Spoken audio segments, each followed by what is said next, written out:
The galaxy had forgotten about Earth for 50 long years. Not a single human voice had been heard in the stars. The Galactic Union had fought its wars, built its empires, and written its histories. And in every story, humanity was only a memory. They believed Earth was destroyed during the Great Solar Siege, the day when the sky burned and every signal from the blue planet went silent. But silence does not always mean death. Sometimes, silence waits. And beneath the ruins of a forgotten world, something was still breathing on the edge of the Milky Way. A small Velaran scout ship drifted through the void. Its mission was simple: to explore the ruins of ancient battlefields and search for lost technology. The Valorans were curious, arrogant, and proud of their science. They called themselves the inheritors of the stars. To them, Earth was only a burned world, a place of dust and radiation. But one of their scanners picked up a strange signal. A pulse, steady, rhythmic, almost like a heartbeat. "Captain," said the navigator, her voice trembling, "we are detecting an active power source from the third planet." The captain laughed. "That world has been dead for decades," yet the signal grew stronger. It was coming from beneath the ruins of what was once New York City. The Valorans descended through the thick gray clouds. Below them, the earth looked lifeless, oceans dark, cities buried in ash. But under the surface, machines still whispered. They landed near a massive crater where twisted steel towers leaned against each other like broken bones. The air was heavy. The wind carried the faint sound of something mechanical, humming deep below the ground. "Radiation levels are low," said one of the scientists. "We can enter the ruins." They moved carefully through the collapsed streets. Among the wreckage, they found human signs, faded flags, broken helmets, melted glass, and then they saw it. A large steel door buried in rubble, ancient, sealed, and covered with strange markings in English. "Open it," ordered the captain. The Valorans used plasma cutters, sparks flying as metal screamed against metal. When the door finally opened, a wave of cold air rushed out. Inside was a massive chamber filled with blinking lights and silent machines. In the center stood a glowing sphere, humming softly with blue energy. "What is this?" whispered the scientist, eyes wide. One of them brushed the dust from an old control panel and accidentally pressed a button.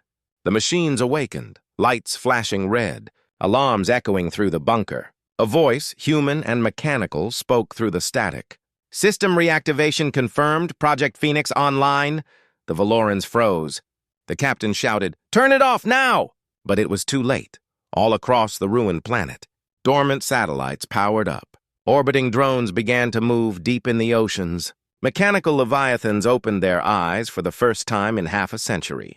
The Valorans watched in terror as their ship systems failed, jammed by powerful signals. In orbit, cameras from alien probes captured a terrifying image. A giant symbol glowing across Earth's surface. A burning phoenix stretching from ocean to ocean. For the first time in generations, the galaxy heard a voice they thought was gone forever. A deep, calm, unmistakably human voice echoed across every open frequency. "This is Earth Command," it said slowly. "We are awake." The Valoran crew stared at the radio in horror. The signal repeated, louder each time. "We are awake." And as the message spread through the stars, every world, every empire, every arrogant ruler who once mocked humanity went silent. Because they all knew one truth: the humans were not gone. They were waiting. The Valoran captain tried to contact his ship, but there was only static. Every screen flickered with strange symbols, alien to them but ancient to Earth. Inside the bunker, the machines had come alive. Glowing veins of blue light ran across the metal walls like blood in veins. The hum grew louder, turning into a deep pulse that made the air vibrate. The scientist shouted, "Captain, we must leave now!" But before they could move, the floor beneath them shook violently. Dust fell from the ceiling as the massive doors behind them slammed shut. They were trapped inside, surrounded by human machines that seemed to be watching them. The captain drew his plasma sidearm, even though he knew it was useless against what he didn't understand. On the central console, a holographic figure appeared. Faint at first, then clear. It was a human, a woman in an old Earth uniform. her eyes glowing faintly blue. She looked at them, not with hate, but with something colder. Recognition. "You are not authorized to be here," she said calmly, her voice echoing through the chamber. "This facility belongs to Earth Command." The captain raised his weapon, shouting, "Identify yourself," but the hologram only smiled. "Identification confirmed, unauthorized presence detected." Then the lights turned red. Alarms roared through the ruins of the city. In orbit, Earth's old satellites aligned into formation, sending encrypted messages into deep space far beyond the solar system. Forgotten Terran listening posts came to life. The galaxy began to receive ghost signals, half mechanical, half human. They spoke in old Terran code, words no alien could translate. The Valoran crew ran back toward the surface, desperate to escape. When they reached the crater, they saw their ship rise from the ground, but no one was piloting it. It hovered for a moment, then turned its weapons toward them. The captain screamed, "Run!" but the ship fired before he could finish. When the smoke cleared, only the scientist was alive, her suit torn, her eyes filled with horror. She crawled toward a broken console and whispered, "We didn't mean to wake you." The holographic woman appeared beside her again. Kneeling, her tone was emotionless as she said, "You never learn, you always return." The Valoran fleet, still in orbit, saw the explosion and panicked. They sent urgent transmissions to their command base. "Earth is active," they said. "We have triggered something." But their messages never reached home. Every transmission was intercepted by Earth's network, a system that should have been dead, now awake and learning again within hours. The entire solar system changed. Old Terran defense grids reactivated, satellites repositioned, and the moon's hidden installations began to shine. Deep under the Martian surface, buried bunkers opened, releasing drones that hadn't flown in 50 years. Something old, something angry, was rebuilding itself in the Galactic Council. Leaders of dozens of species gathered. They argued, shouted, and dismissed the warnings. "The humans are gone," one said. "This is just ancient machinery." But others weren't so sure. The signals from Earth were growing stronger every hour, and at their heart was a repeating message that no one could ignore. It said only 3 words. "We remember everything." The Council ordered a blockade around the solar system. No ship was to enter, no signal was to be answered. They thought it would contain the threat, but the humans had already anticipated that. Their systems were not reaching outward anymore. They were pulling something inward, drawing energy from the void itself. The Valoran Empire declared martial law, terrified that Earth might retaliate, but deep in the stars, whispers began to spread. Whispers of lightless ships moving between systems without being detected. Ghost fleets traveling faster than any known drive. Every alien fleet commander knew what it meant. Earth was awake, and it was watching for 3 days. The galaxy trembled under silence. No one dared to send a signal toward Earth. Every listening post was watching, waiting, listening for what would come next. And then, on the 4th day, the message arrived. It started as a whisper in the deep old frequencies that hadn't been used for 50 years suddenly came alive. Every receiver across the Milky Way flickered to life. The message was the same on all channels, clear, calm, and terrifyingly human. "This is Admiral Reyes of the Terran Defense Command," the voice said, slow and cold. "To all who can hear this transmission, know that Earth remembers." The galaxy froze. Every council member, every commander, every empire listened. The tone was not angry. It was steady, controlled, and far more frightening than rage. "For decades," the Admiral continued, "you thought we were gone, destroyed, erased from the stars. But we were rebuilding, watching, preparing. You burned our world, but you could not kill us. We remember every city you destroyed, every life you ended, and every promise you broke across the galaxy." Leaders exchanged terrified glances, the Valoran Emperor demanded. "Trace that signal." But the signal did not come from Earth. It came from multiple points across the galaxy, as if humanity was everywhere at once. The message went on. "We do not seek war," the human voice said, "but we will not forget you wanted war with Earth. Now you will understand the meaning of consequence." In a military outpost near the edge of the Orion Arm, Alien soldiers stood around their comm screens in silence. Then one of them whispered, "If the humans have returned, we are finished." No one dared to disagree. The Galactic Council held an emergency session. All major species gathered in a massive floating chamber above their homeworld. The screens around them showed images of Earth's satellites moving in perfect formation. The human signal pulsed through the room like a heartbeat. One counselor shouted, "They are bluffing. They have no power left." But the others stayed quiet. They had seen something the rest had not. Several trade ships had vanished near old Terran routes. Their last transmissions showed shadows, massive dark shapes in space that blocked out the stars. No heat signatures, no life signs, only motion. The aliens began calling them ghost fleets, invisible, silent, unstoppable, back on Earth under the rebuilt command base deep beneath the Atlantic. Admiral Reyes stood before a wall of holograms. Each hologram showed a Terran fleet, stationed across distant systems, cloaked and armed. She looked calm, her uniform spotless, her eyes cold like steel. A younger officer asked, "Admiral, should we respond if they attack?" Reyes paused, then said softly, "No, let them attack first. They must see what we've become." Far away in the Velaran capital, panic spread.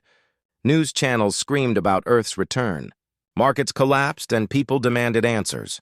The Emperor tried to calm them, but then the second human transmission arrived, even more direct than before. "Your lies built this galaxy," the voice said. "You made war and called it peace. You called us monsters for fighting back.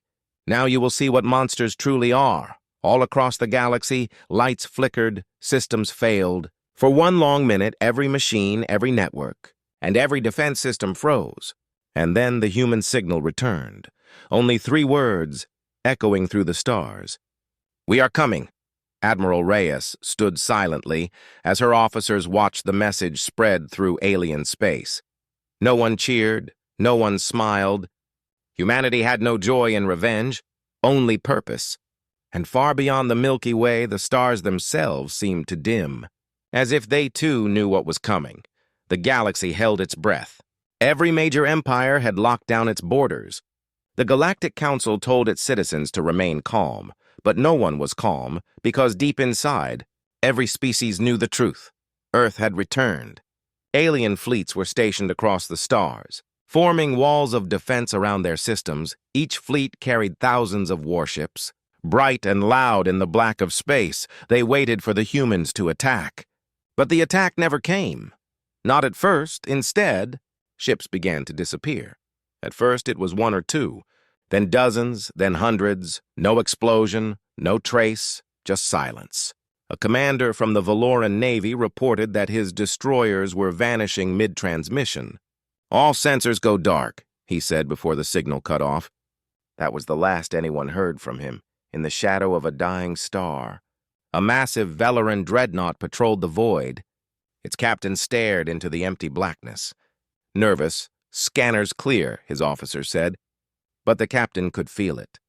Something was out there, watching them. He ordered a full scan, and for a brief second, the radar caught it. A flicker, a distortion, as if light itself was bending.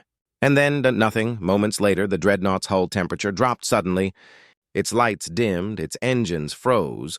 Through the viewing window, the captain saw a shape forming out of the darkness. Black metal, silent, vast, and without any visible weapons. A ship with no markings, no engines, no light, only a single glowing blue line across its hull. The captain whispered, "Human!" Before the Terran vessel fired a single pulse of light, the Velaran dreadnought was gone, erased without a sound. Not destroyed, deleted across the galaxy. Reports of similar disappearances spread. Every fleet, every border patrol, every sensor station, all saw the same thing. A shadow passing by, and then nothing. The Galactic Council met again in panic. "They are using stealth drives beyond comprehension," said one scientist. "They move faster than light without leaving traces." A general slammed his fist. "We cannot fight what we cannot see." But one voice in the chamber whispered what no one wanted to hear. "You can't fight ghosts." Meanwhile, on Earth, Admiral Reyes stood aboard the command platform, Her fleet floated silently in orbit. Ships of every class, black, sleek, and made for one purpose only. They were called the Silent Guard, ships that used no fuel. No radio, only light and thought. Human engineers had created something beyond physics. A fleet that moved through the vacuum like shadows of wrath. "Report," Reyes said calmly. An officer replied. "Operation Retribution successful. 6 Velaran fleets neutralized. No survivors." Reyes nodded slowly. "Proceed to Phase 2. Far beyond, alien worlds began to lose power. Satellites crashed, communication towers failed. The humans were not just fighting a war. They were erasing history," one alien historian wrote in fear. "The humans are rewriting the stars themselves." In the Valoran capital, the Emperor stood before his council, trembling. "They do not want territory," he said quietly. "They want memory. They want us to remember what we did." No one answered him because everyone knew he was right. And then, without warning, another human message appeared. Every holoscreen, every broadcast, every ship received it. The same calm voice as before. "Admiral Reyes," her tone cold, steady, and without mercy. "Your fleets have fallen," she said. "Your weapons have failed. We offered peace once. You answered with fire, across the galaxy." That message played again and again, until even the stars seemed to echo it. And as the human ghost fleets moved silently between the planets, every empire realized that this was not a war anymore. It was judgment.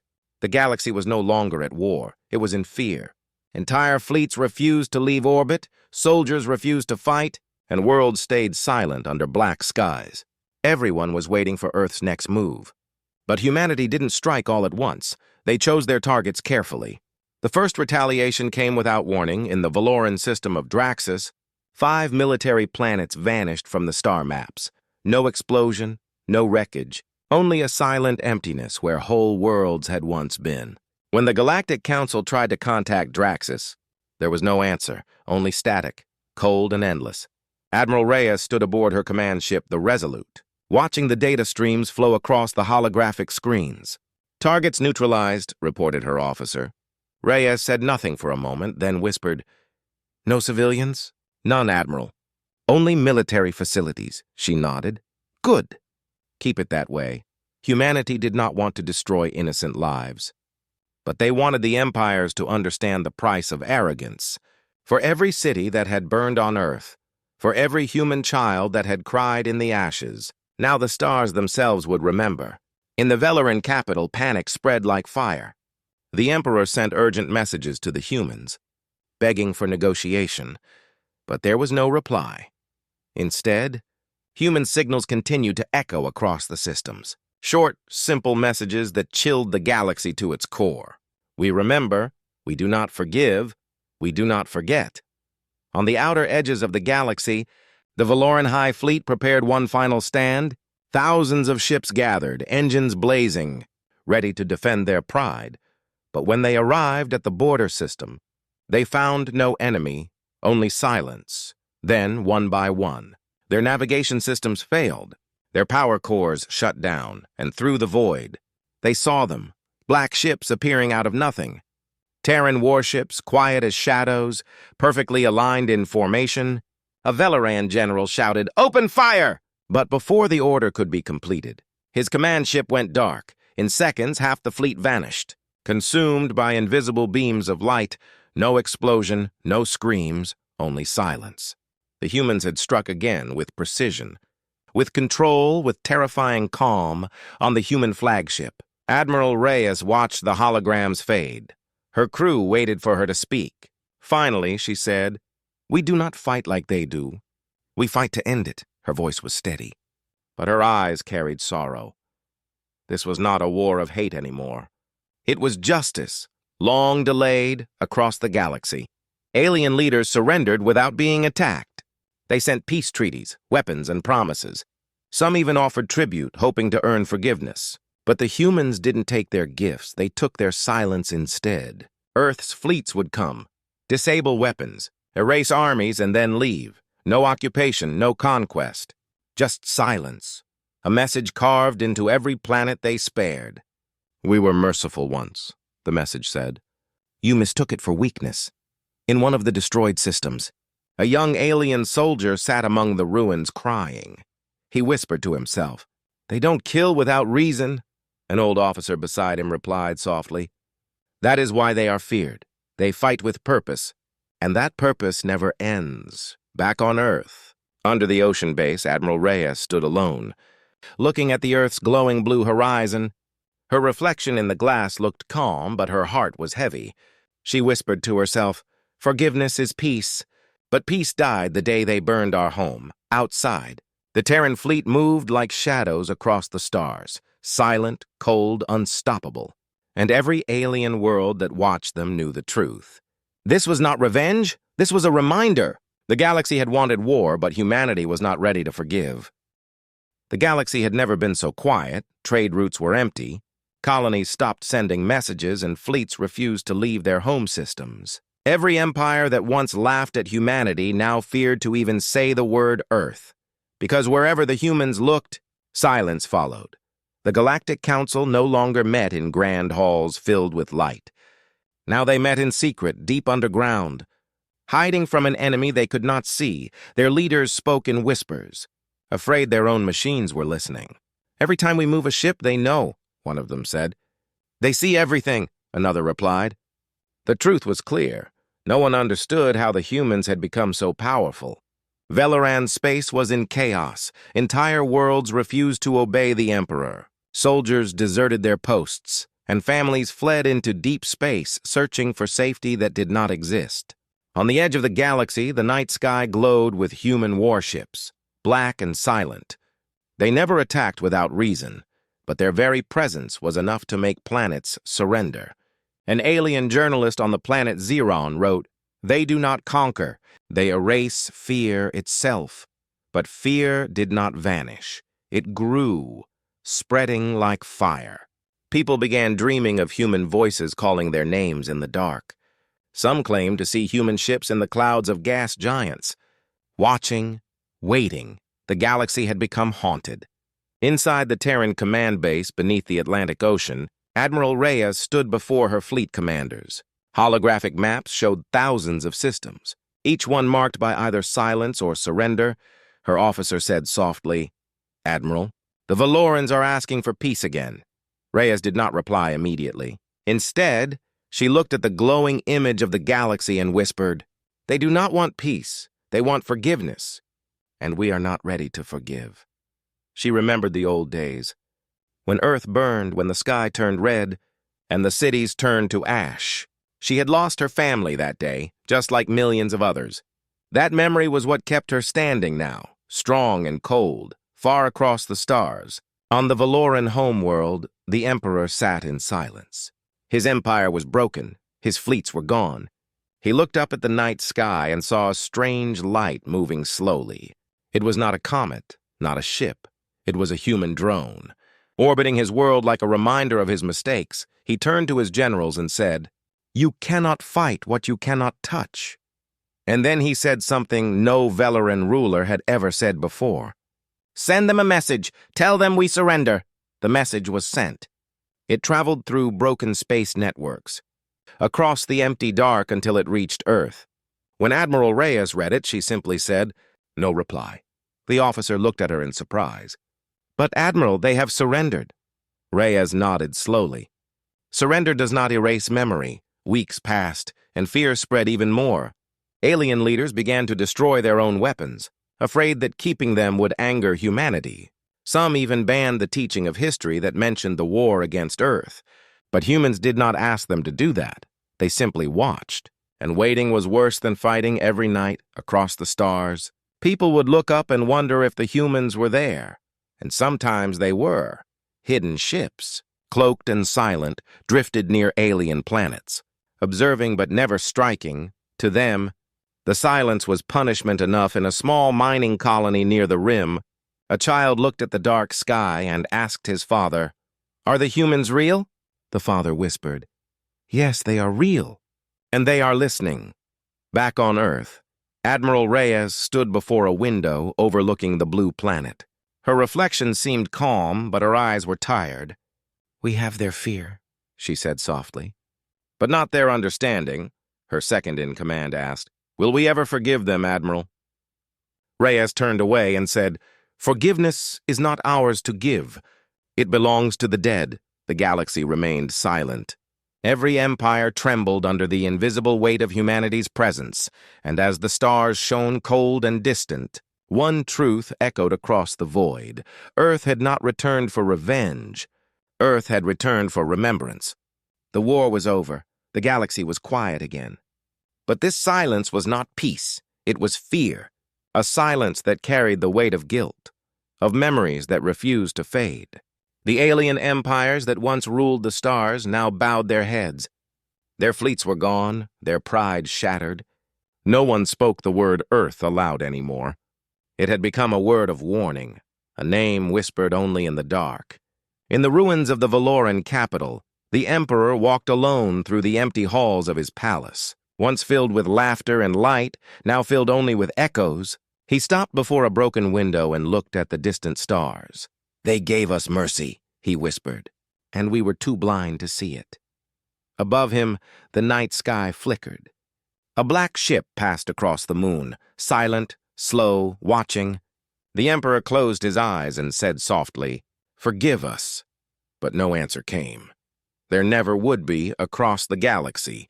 Human ships began to withdraw, system by system. They disappeared into the void. No one knew where they were going. They left behind no bases, no soldiers, no commands, only the memory of what they had done, and the message they had sent to every world. That message appeared on every screen, in every city, on every planet that once took part in the war. It was simple, only a few words. "We do not seek revenge. We seek remembrance." People gathered in silence as the message repeated. Some cried, others fell to their knees. The humans had not come to destroy. They had come to remind the galaxy of what cruelty cost, and of what forgiveness truly meant. On Earth, Admiral Reyes stood before a great memorial. It stretched across the land, names carved in steel, glowing softly under the rising sun, millions of names, the names of those who had died when Earth burned. Reyes placed her hand on the cold metal and closed her eyes. Her voice was quiet, almost a whisper. "It's done," she said. "We made them remember." Behind her, a young officer stood silently. He asked, "Admiral, the galaxy is afraid of us. Should we tell them we're not their enemy?" Reyes turned to face him, her eyes calm and tired. "No," she said. "They must learn on their own what peace means. We cannot teach forgiveness to those who never asked for it." The officer nodded slowly. He looked up at the sky and saw hundreds of Terran ships rising into the atmosphere. Their dark shapes vanished into the light of dawn. He whispered, "Where will we go now?" Reyes looked toward the horizon and said, "Home is not a planet, it's what we protect. We will go where silence still lives and make sure it never turns to war again." As the Terran fleet disappeared among the stars, the galaxy watched in awe and fear. Some saw them as monsters, others as saviors. But no one would ever forget them. The humans had changed the stars forever, years later. A small alien child sat in a classroom on a distant world. She raised her hand and asked her teacher, "Why did the humans leave?" The teacher smiled sadly and replied, "Because they remembered what we forgot. They remembered kindness. And we remembered fear." The child looked out the window at the glowing stars and whispered, "Will they ever forgive us?" The teacher didn't answer for a long time. Then she said softly, "Forgiveness is not something you ask for. It's something you earn." That night, as the stars shone bright and endless, a signal crossed the galaxy, faint and human. It said only one thing, a final whisper from Earth. "We remember," and the stars, for the first time in a century, stayed silent again.